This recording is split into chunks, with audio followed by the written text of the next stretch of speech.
Salve a tutti e benvenuti in questo nuovo video. Tra poco seguirà l'intervista che abbiamo realizzato insieme a Nicola a Steven Belledin, uno dei più grandi artisti del mondo di Magic the Gathering.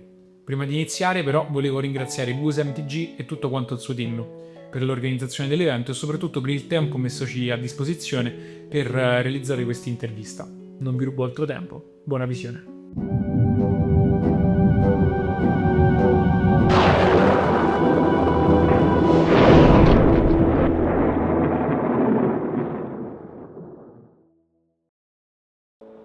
Following his studies in New York, he started illustrating in the fantasy world from Dungeons and Dragons and later with Magic the Gathering.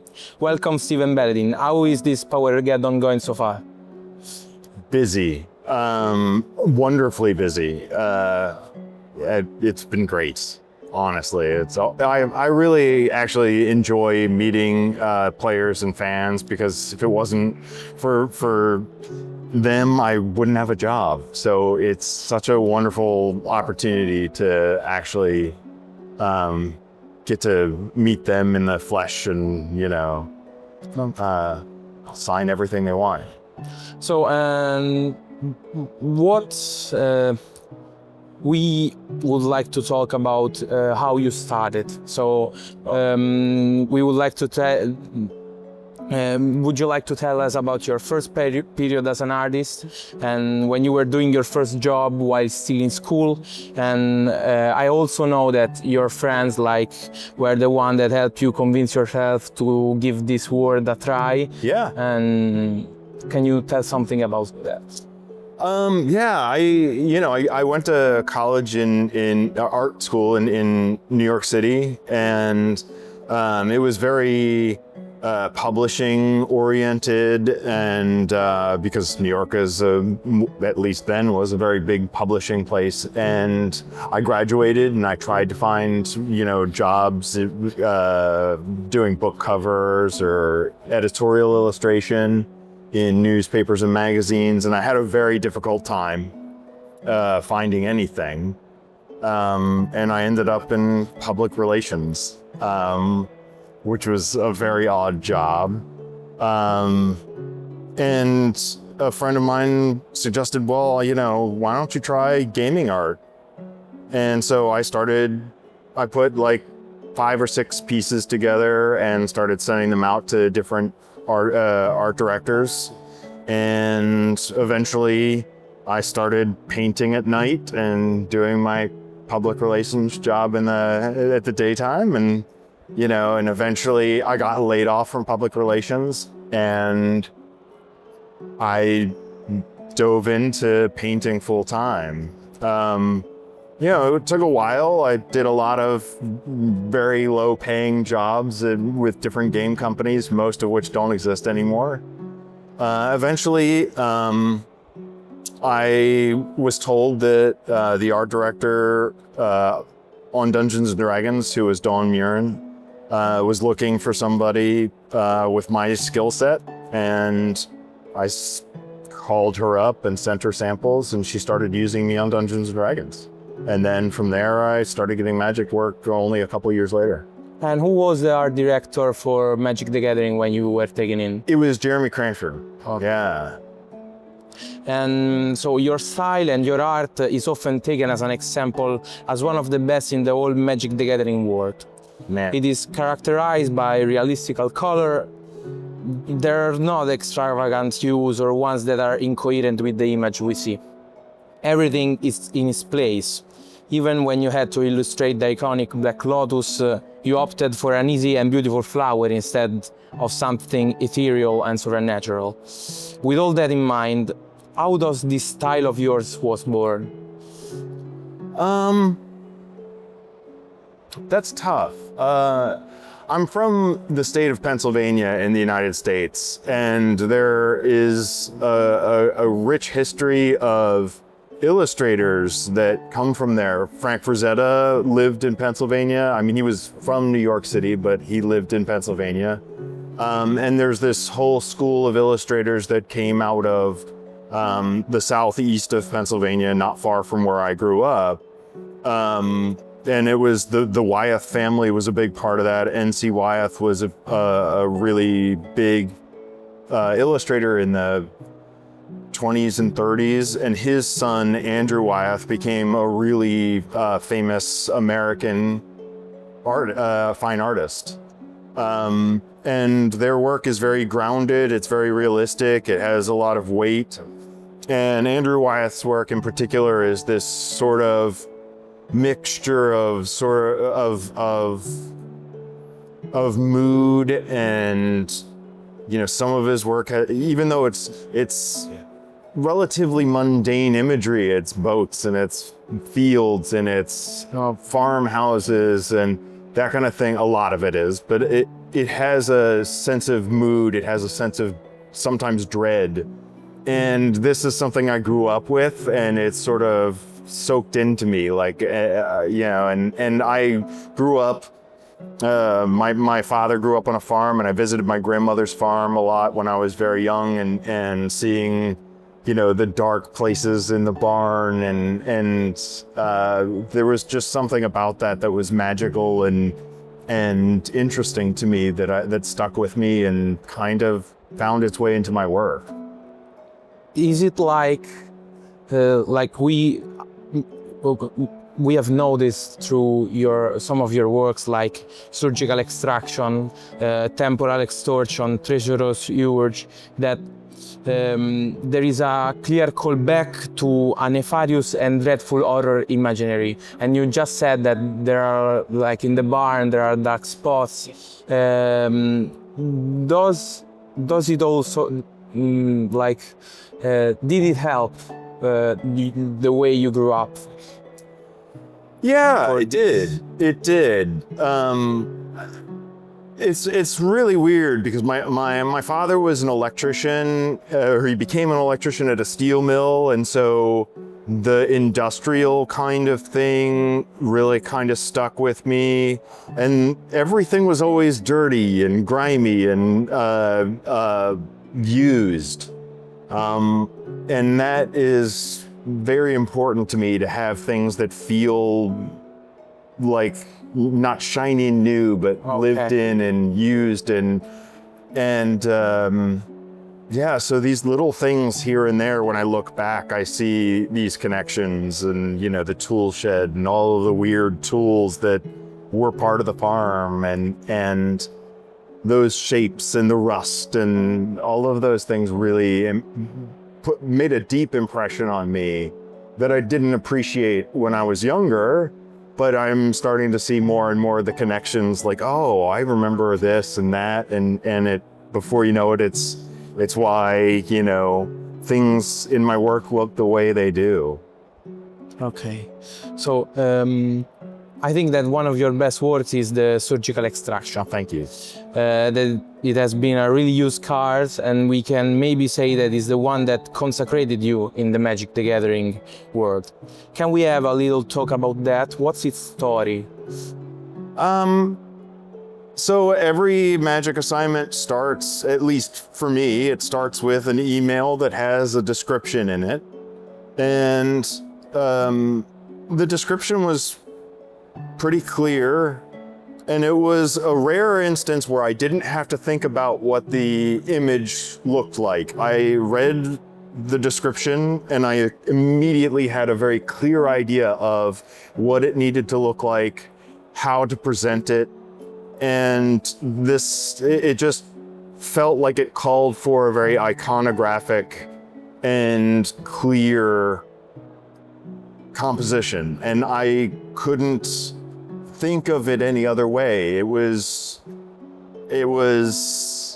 felt like it needed to be what it was, and it's hard to describe just how clear it was in my head.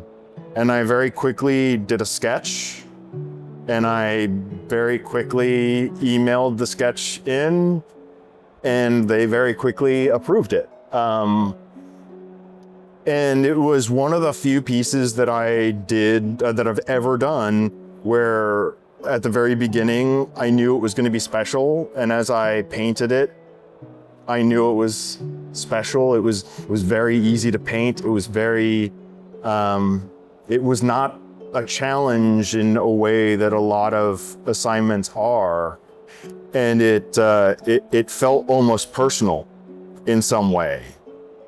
And it kind of exemplifies what I hope to achieve in my work in general, which is this weird crossroads of sort of dread and beauty. Okay. Where, you know, there's something pretty about it, but it's also awful. Yes, because it's like the bone is clean. It's like taken apart cleanly from the shape of the body. So, and you said that basically you said that you are really proud of this work. Yeah. And are there any works that you were either not really satisfied with or not at all? Like, the list is too long. The thing that the piece that I've done that was the most unsatisfying to me was what's that called? Maelstrom Nexus. I don't think I was the right artist for that job.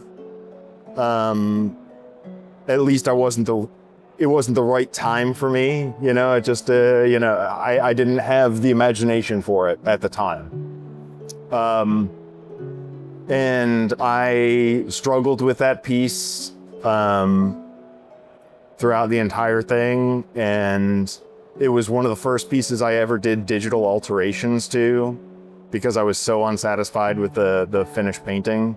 And then once they had published the painting, and you know, it was in print, and I knew that everything was fine, I destroyed the painting. I was so unhappy with it.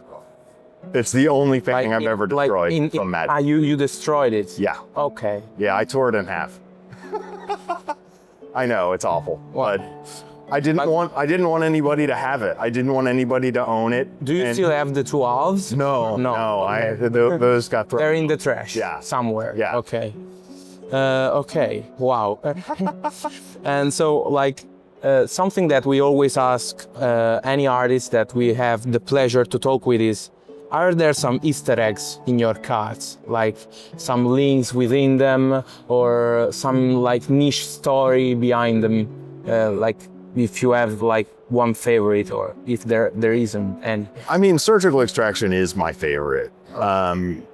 It's the only painting right now that I would never consider selling. But I mean, there have been a lot of paintings that have come from just, you know, there are things that I reference that only I know about, or you know, a certain group of friends would know about, because it's not, you know, inside jokes. It's just references to specific artworks and that kind of thing, just here and there, but nothing that I think a wider audience would really appreciate. It's you know, I'm pretty straightforward in my thinking and my delivery with magic and that kind of thing. So it's pretty rare that I work too much.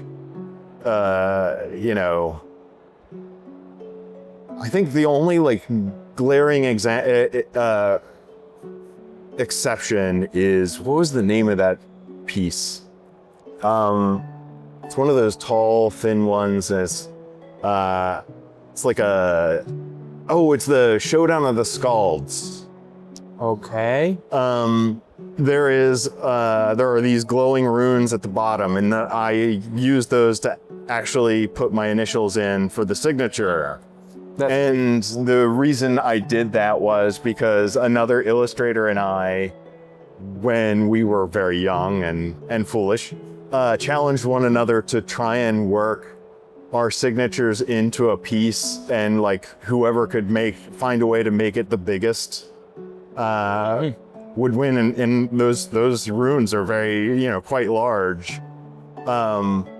But the irony is that, you know, so much time had passed between when we challenged each other for that and when I painted that piece that he had no longer remembered. No, you won a challenge and Yeah. you didn't even remember. Yeah. Oh well. But you won. I mean, only because he doesn't paint anymore. But Oh. you know. That's too bad. Yeah. but it's okay. So that was like actually what we were Yeah. looking for. That was really a cool story. So I think that we are done, but I would like to ask you one last question. That is, do you have other like references for this horror imaginary that you bring, aside from like the inspiration that you already told us? Like other artists or? Yeah, so also other artists, other piece of media, something. I mean, I love movies. You know, film has always been a really big influence on me. I often will watch movies while I'm painting. So that stuff always sort of seeps in here and there. But primarily, like, I do lean on art history quite a bit. You know, I do still really love trying to find ways of incorporating old paintings and old masters in some way into my work, because it's a nice way not only to bring them, you know, forward into, you know, an audience that may not be aware of them, but also because I learned something in the process of kind of trying to adapt magic, you know, from some of their works. Like with great artists, you are talking about like, I don't know, Caravaggio or something. Yeah. Oh, I mean, absolutely. You know, if they're in a museum, I would, you know, I'm game to try to, you know, yeah. That's really cool, I think. Really, like, also, it would be cool to know which artist you are like trying to. It varies. Yeah. Sorry. Yeah. It's never one artist in particular, but it's, I mean, between fine art, you know, from especially the, you know, anything from the Renaissance through the 18th century and 19th century. And then the golden age, what they call the golden age of American illustration, which is the 20s, 30s, 40s. Those are usually, they're my biggest frames of reference. They're the things I'm most steeped in. And you know, for me, it's such an honor to be a very small part of this long tradition of people who do this and find a way to make the unbelievable believable. Okay. Thank you very much. Thank you very much for your time. It has been a blast hearing about your art and talking to you about your inspirations, and thank you really, really much. Oh, I really appreciate it. I appreciate talking to you. Thank you. Thank you.